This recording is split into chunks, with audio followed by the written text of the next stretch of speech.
Good morning, Lincoln, and hello, hunters. My name is Mira, and welcome back to another Let's Play Estival Splash. Today, I think we have a story today.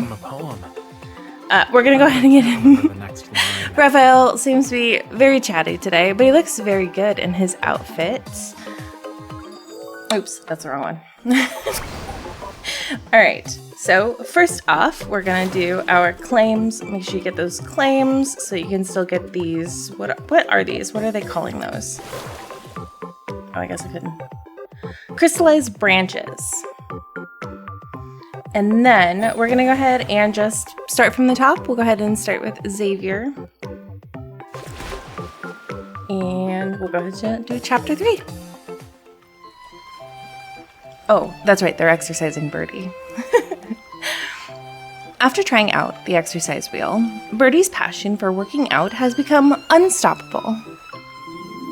But they still can't fly, so their outdoor workout currently consists of kicking fruit around on the beach with their bird friends.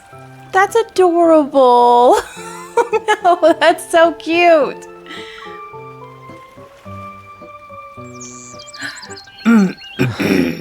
The fruits you want to kick are over there. None of them are on me.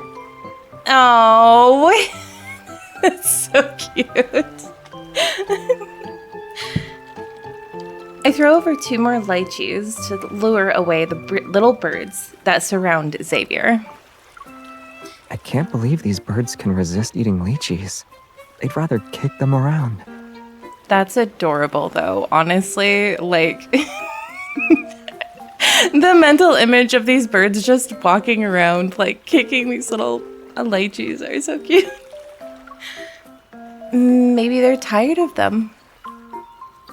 Just thinking about eating another hotel meal set with the exact same food would make me lose my appetite too.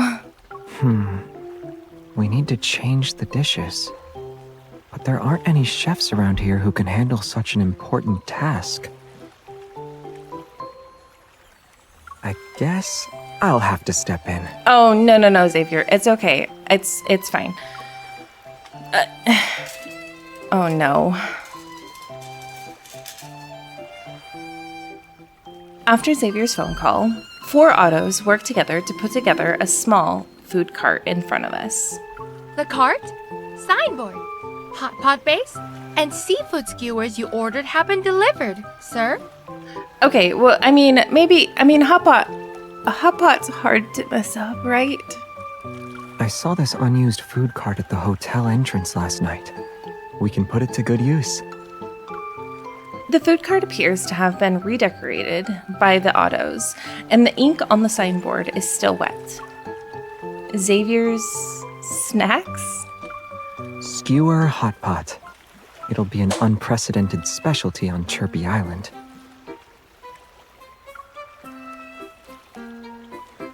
I wanted a change, but not like this. Seeing Xavier's eager expression, I can only nod solemnly. What a supportive girlfriend! I always knew I could count on you.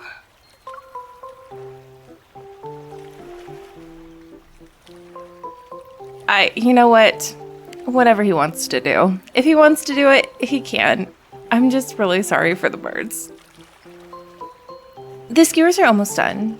Xavier's face, flushed from the hot pot steam, almost matches the sunset.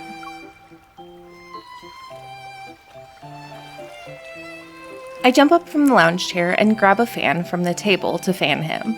It's not ready yet. And this isn't barbecue. You don't need to fan them.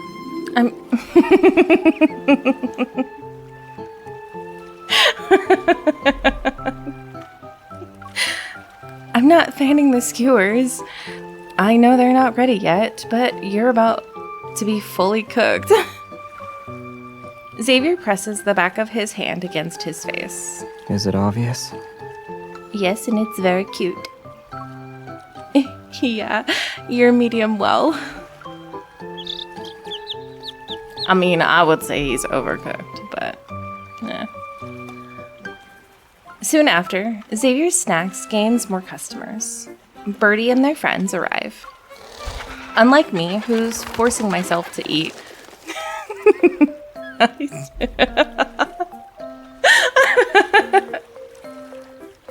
I will never get over how bad Xavier's cooking is. Unlike me, who's forcing myself to eat, the birds seem to have a particular fondness for Xavier's culinary creation. They compete with one another to get a piece. The target audience for Xavier's cooking isn't humans, huh? These misbehaving customers refuse to wait in line. They even go straight to the pot to snatch food with their beaks. The bird with the longest feathers seems to be heading towards the pot, too.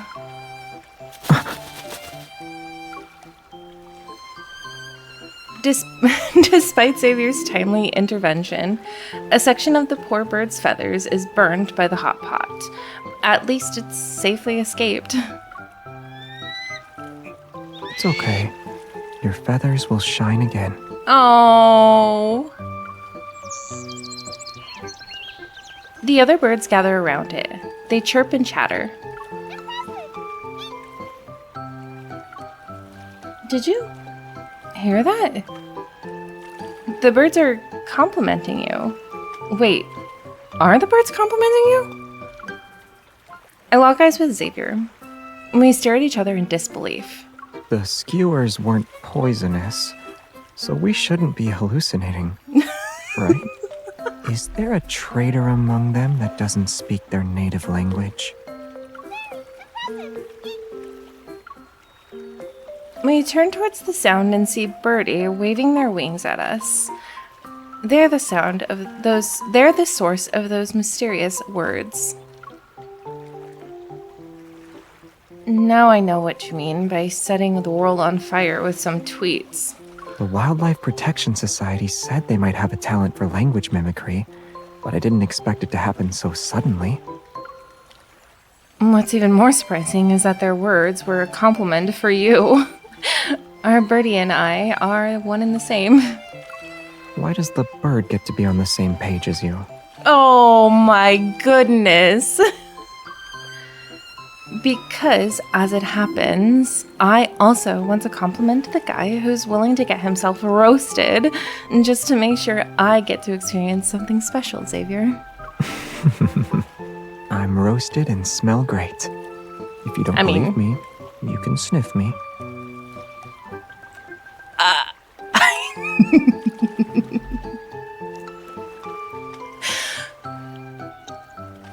That's a very straightforward way of putting it, Xavier. I think my brain broke. All right, Xavier, being more flirty, I'm here for it. Yeah, sniffing, that's a thing. Chapter. I love that the guys are so comfortable with MC, honestly. Afternoon sunlight spills into the courtyard, and the air carries the faint, refreshing sweet scent of fruit. Its source is the dazzling array of tropical fruit laid out before me and Zayne. For this summer mocktail challenge, all experienced reviewers must use at least 3 island-exclusive fruits. No. Create a cold drink. I don't want to compete against Zayne because Zayne is good at everything. No. I refuse. Can he lose on purpose? After uploading a photo of your creation to the official website, the entry with the most likes will win a 3-year free accommodation voucher. The Sweet. beverage will become an island-exclusive specialty drink. Then Zayne can win because, I win by default then. I changed my mind. Hi, handsome. Soursop and mango. The color complement each other well, but wouldn't they be overwhelmingly sweet together? I'll try adding some tamarind. It might balance out the flavor. Of course, Zayne would choose the 2 sweetest tastes. I heard that when soursop and tamarind are mixed together, they get a carrot-like flavor. And Zayne's hand stops just as it's about to touch the tamarind.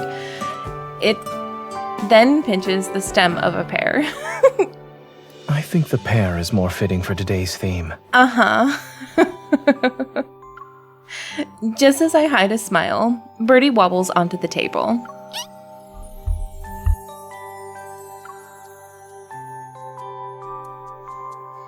They let out a weak whimper before splaying their talons. They press their tummy against the cold glass bowl. Birdie looks really tired. Zayne frowns slightly and reaches out to touch Birdie's head. They have a high body temperature. They might be suffering from heat exhaustion. Oh no, Birdie. Let's move them to a place with shade before giving them water. If that doesn't help, we'll contact the Wildlife Protection Society.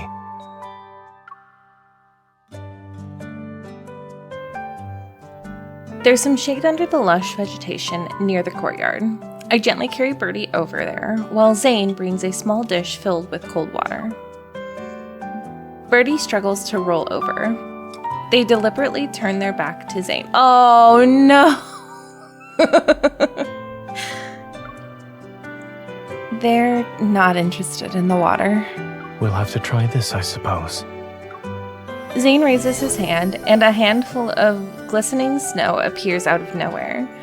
It bursts like ice blue fireworks above Birdie's head.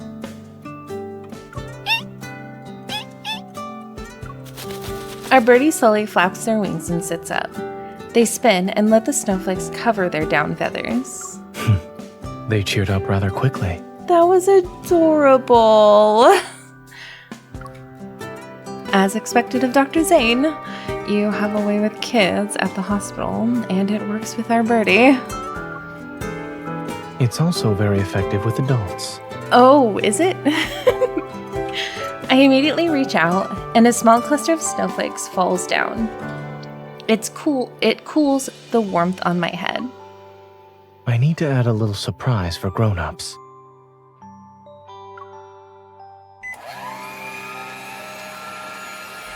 I love that Dr. Zayne is so good with kids. Like, his demeanor is not normally like one that you would associate with being with kids, but he's so good at it, and it's so cute. A moment passes, and I receive a glistening cup of pear juice with shaved ice. Zayne made it for me. It might not be special, but I can guarantee it tastes good at the very least. It's special because Dr. Zayne made it for me. Of course it's special.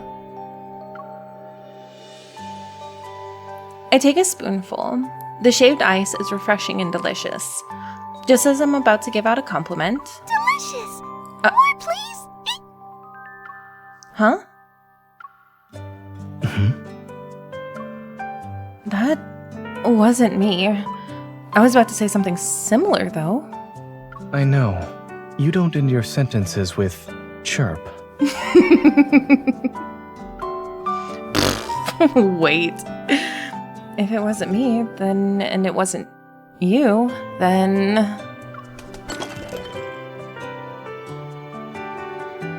We look toward the area with shade at the same time. As expected, Birdie is standing on the spoon, their feet pressed down on the handle.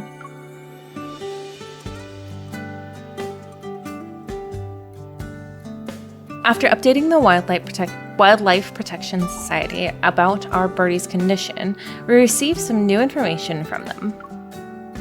Although it's difficult to determine the exact species, Birdie most likely belongs to one that displays a high level of intellect.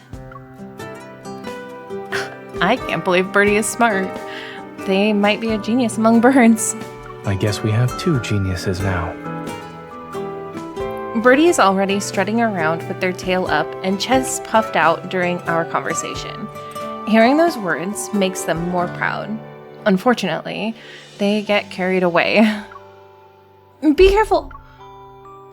In the ensuing chaos, the soursop juice is knocked over. The liquid and our birdie tumble into the pear-flavored shaved ice. Zayne fishes Birdie out of the ice. To our surprise, they stretch their neck and flap their wings. Then they peck at the shaved ice again. Is it really that delicious? We rescued them in the nick of time, and the other side of the shaved ice is still intact. We can try it.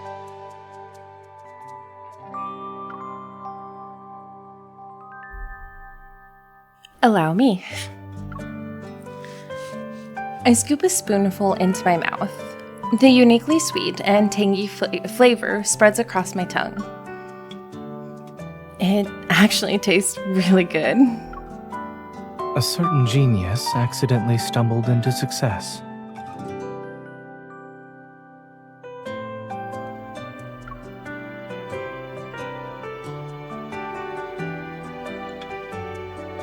As our chaotic afternoon winds down, we sit cross-legged in the shade under the tree. We share a cup of our special blend accident. Zayne, how many likes do you think our creation will get? Based on current projections, we're guaranteed 4 likes, and potentially more. Wow, 4 likes. Zayne gives me his phone. I'm shocked to see the screen showing a link he shared. Grayson and Yvonne have already liked it.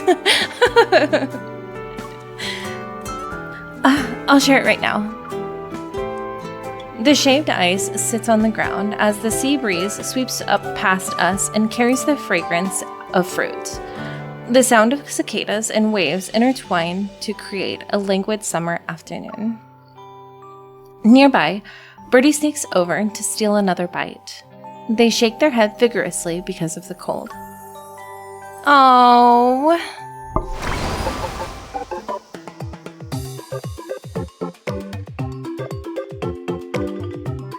One of my favorite things for Dr. Zayne in this event is that he is like doing a lot of mixed drink stuff, which is funny because he doesn't normally consume alcohol, but he's very good at it. So, you know, I think that's a cool little specialty that he has now. Another thing he's good at.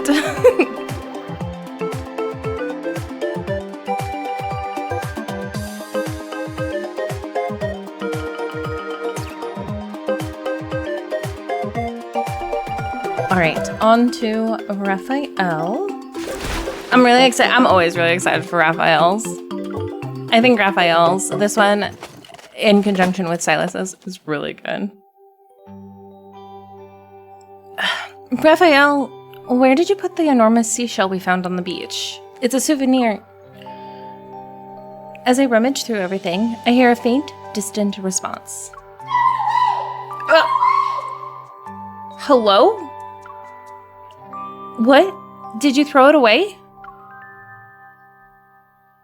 Oh, I love this sweater on him. I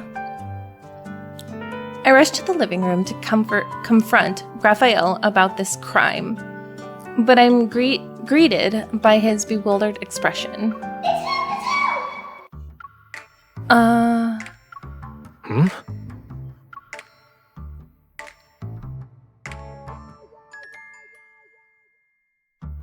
Perplexed, we follow the mysterious voice to its source, which turns out to be Birdie.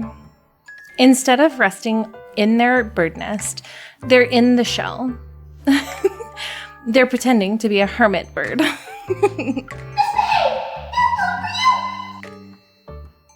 Rafayel, why are they saying things like this? I heard that, right? The bird just talked? It can't be a recording inside the seashell. Is this birdie really that special? Can you say something else for us? The ball of fluff inside the seashell shifts slightly, and an almond-like beak reveals itself. Dinner's ready! Dinner's ready! It is our birdie. Rafayel, we should tell the Wildlife Protection Society about this. There could be a new scientific discoveries here.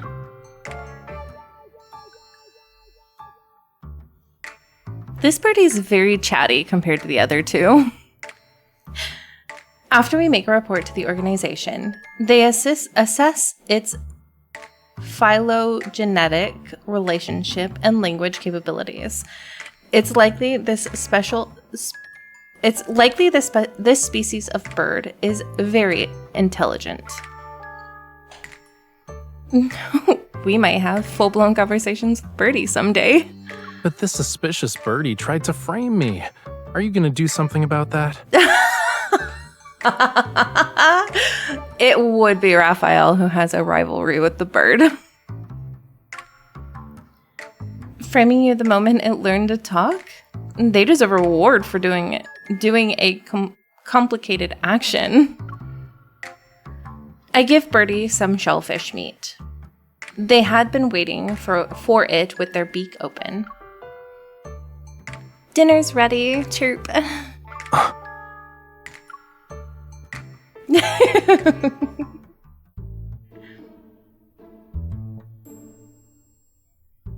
However, Birdie, our linguistic prodigy, is showing signs of becoming a mobile noise machine. I'm a bad bird. Eep, eep. I steal fish and run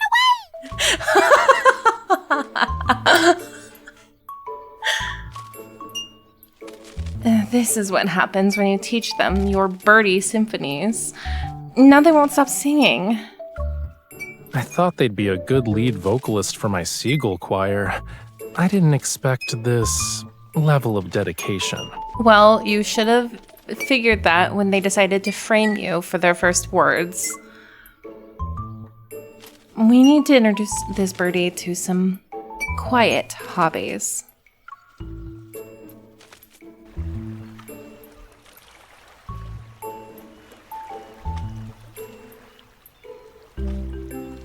Yeah, birds should quietly dig in the sand.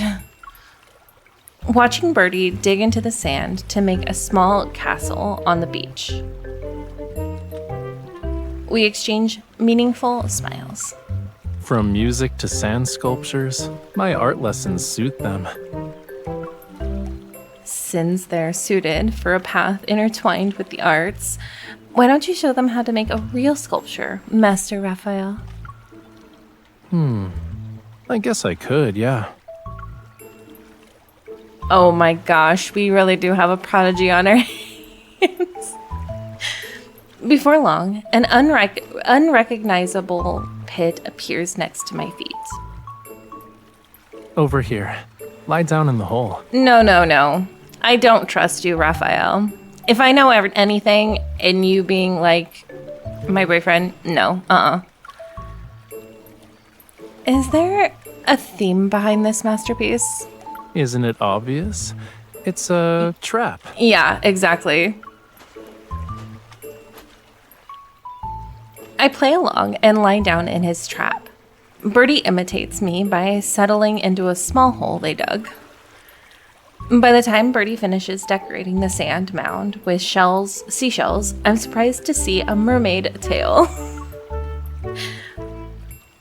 I can't believe a mermaid tail made out of sand could look so realistic.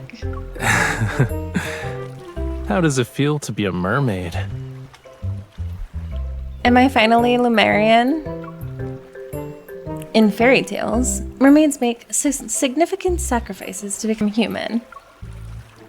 But I'm a human who gets to be a mermaid for free. This is a good deal. Who said you didn't need to pay a price? What's the price, Rafayel? He leans in. Before he kisses me, he covers Birdie's eyes with their wings. You have to stay by my side so that I can turn you into a mermaid. Am I wrong? It's getting dark. Dinner's ready. Dinner's ready. That was cute.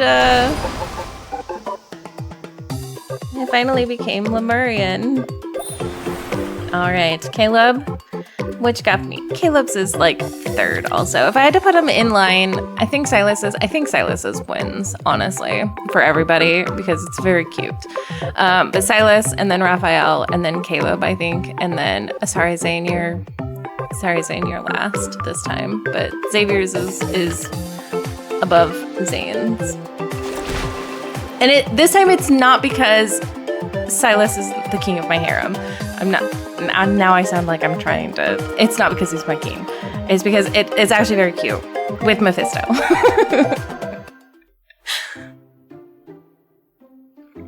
Here come the comments. They're like, it's just a I love you guys. On a tranquil midsummer afternoon, Birdie is sleeping.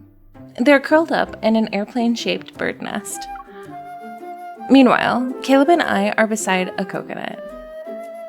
We're engaging in an intense arm wrestling match. Whoever loses this round has to make Birdie's favorite roast fish with mixed nuts tomorrow. Deal? You're confident, huh? Alrighty, bring it on. I won't go easy on you. I roll up my sleeves, press my palm against Caleb's, and begin to apply pressure. I won't lose to you.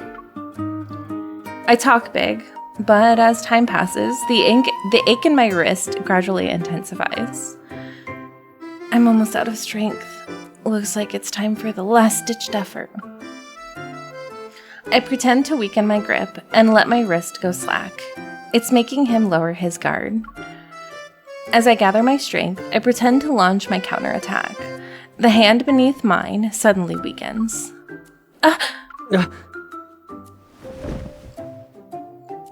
The momentum makes me crash into Caleb's chest, and my forehead smacks his necklace.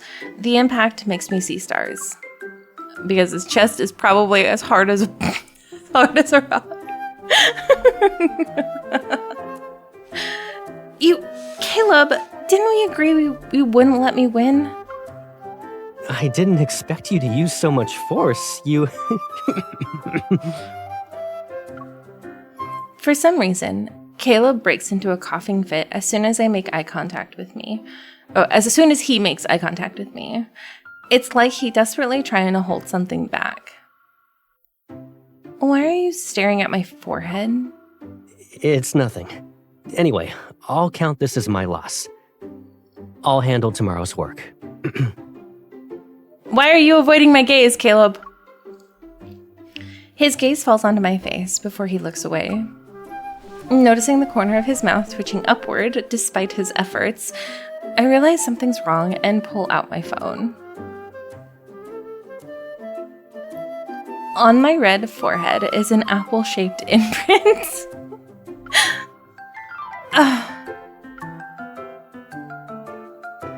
In the bathroom, I place a bandage over the red mark on my forehead while looking in the mirror. Caleb stands innocently at the doorway. To be honest, it looks kinda cute. Uh-huh. I glare daggers at him. Sorry, but I'm still holding a grudge and not speaking to you at the moment. Can you move, please? I need to change.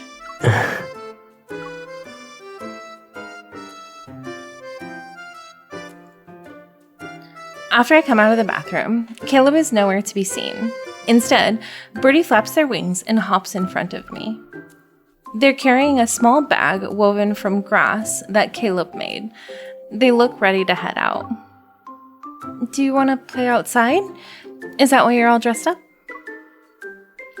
I pat Birdie's head. They tilt their head and blink before clearly chirping. Apologize! Oh! Huh? You can tell... Kid? Delighted, I scoop them up and turn to find Caleb. But then I remember I'm supposed to be giving him the silent treatment. I force myself to stop in my tracks. Birdie quickly flutters out of the room. I hear them a second later. I see Caleb sent his little peacemaker. Fine. Tell the big dummy over there that I wasn't really angry. This is cute. Birdie quickly flutters out of the room. I hear them a second later. Caleb! Dummy!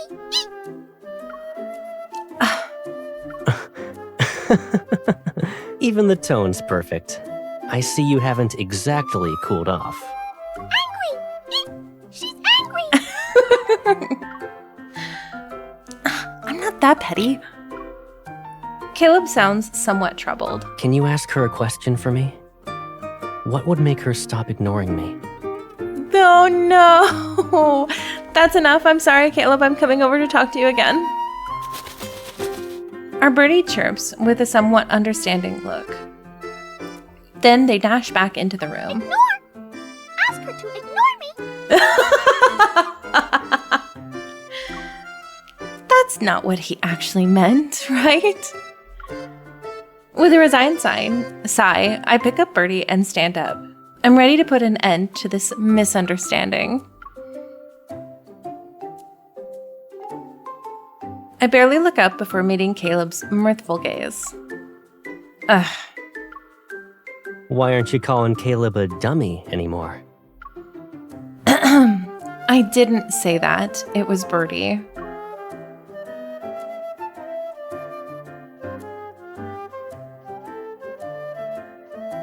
Caleb walks over and places his fingertip on my forehead.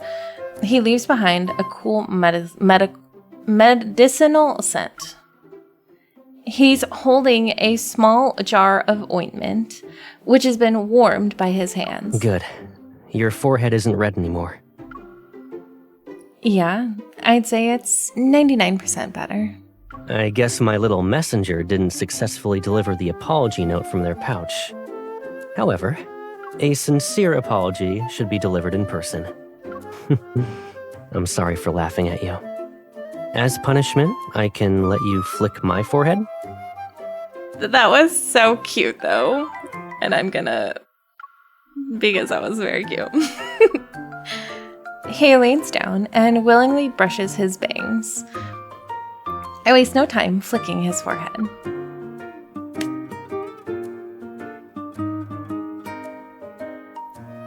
How did you even come up with this silly solution? If it works, right? Okay, you've convinced me. This cold shoulder is warmed up now.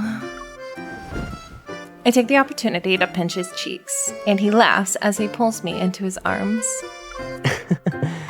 I can get a good night's sleep tonight. Seemingly sensing we made up, Birdie hops between us with the pouch in their beak. No, that was so cute. I love the childhood trope thing. It's so good. All right. Last but not least. Certainly not least. I'm really excited for this one. Only because it's mostly because of Mephisto. I'm going to be 100% honest with you guys. Sylus is great and all, but Mephisto is making this so good. I keep saying it. I really wish the twins were here too. I know they're probably back watching the base, but oh, having the twins here would be so awesome. With Mephisto's help, Sylus and I explore many places on the island. Interestingly, Mephisto and Birdie have been spending more time together. They're friendlier with each other and often team up against common enemies.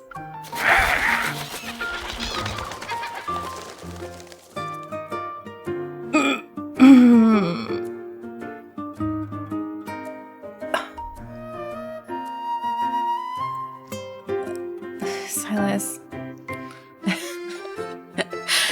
At the pool, Sylus has his arms resting on the edge while Birdie and I are perched on it. We cheer enthusiastically.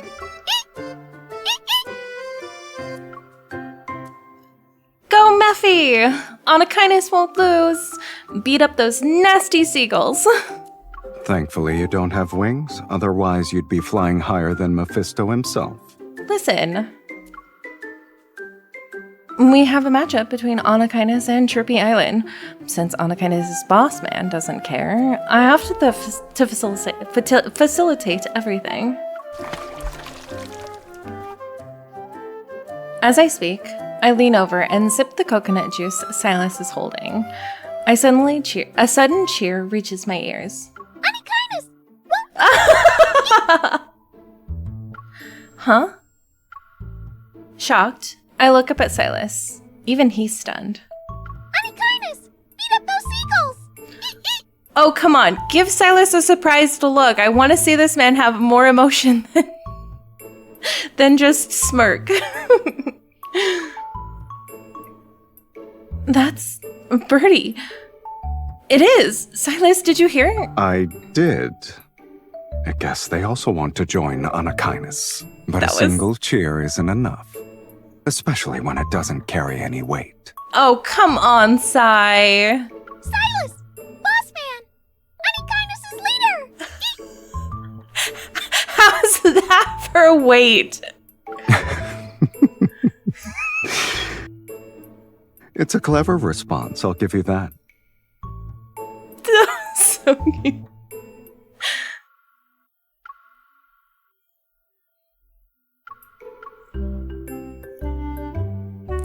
Save all those laughs, especially during this.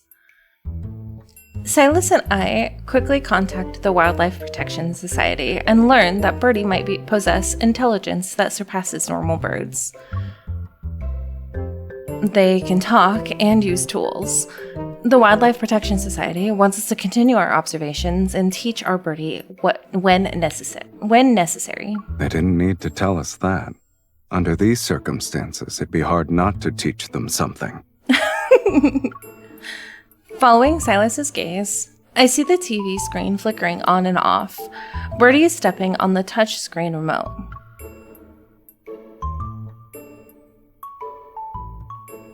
Just as I'm about to respond, he fluffs my hair.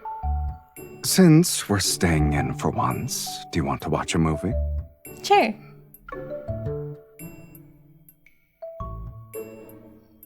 Sylus is like an introvert's dream come true because most of the time he just wants to lay on the couch and watch a movie, and I'm so here for it. Half an hour later, Birdie is still gripping the remote with their talons. Meanwhile, we're cuddling on the sofa at a safe distance away from them. Nothing has caught your eye? Nope. No. Resting on Sylus's lap, I idly play with his fingers and make different hand gestures out of boredom. I shouldn't have let them choose. We could be watching Bloodfall Island, like you said. Are you tired? A little. It's mostly because my sleep schedule is messed up.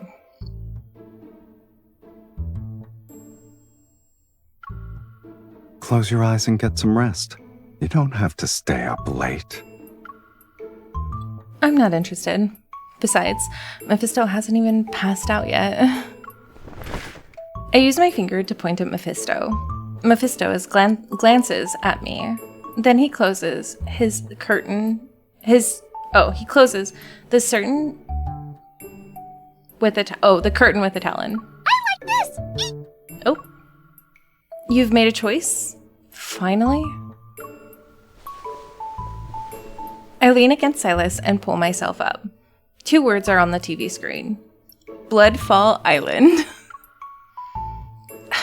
I could have done that. Defeated, I fall back into Sylus's arms. His soft laughter brushes against my ear. Please do it. At least we know they have good taste. As the 2 people who served as their teachers, we deserve credit for influencing them. That deserves a save. That's so cute. Alright, we'll do our collection. Get all of those. We should hopefully have enough for the next time too. Alright, so tomorrow will be more Sapphire Voyage. I believe we're gonna unlock the next one. Yep. So tomorrow will be a little bit of a shorter episode with it just being the mini game and Birdie. But we do raise up Birdie, I think, all the way tomorrow. Maybe. Ooh, maybe not. Oh no, 30? Oh, no. Let's look at. They've really stretched out this mini game this time, which I'm not disappointed about because it feels like it gives it a little bit more time to do everything. So that's really, I think it's actually kind of a good thing that they've slowed this up a little bit. But Let me know how you guys are liking the stories so far, which ones are your favorite, or if you have multiples, what order they go in, like mine. But thank you all so much for watching. If you haven't already, please like and subscribe to the channel. I'd really love to see you guys around. I also have an Instagram and Blue Sky where I post nearly every day. I also stream every Tuesday. Right now it's just on YouTube. So this next week, I don't know why I blanked on that. This next week, we'll be going through the rest of the stories. So I hope to see you guys on Tuesday. But until then, thank you all so much for watching. I hope that you guys have a wonderful weekend. And as always, stay safe out there, hunters.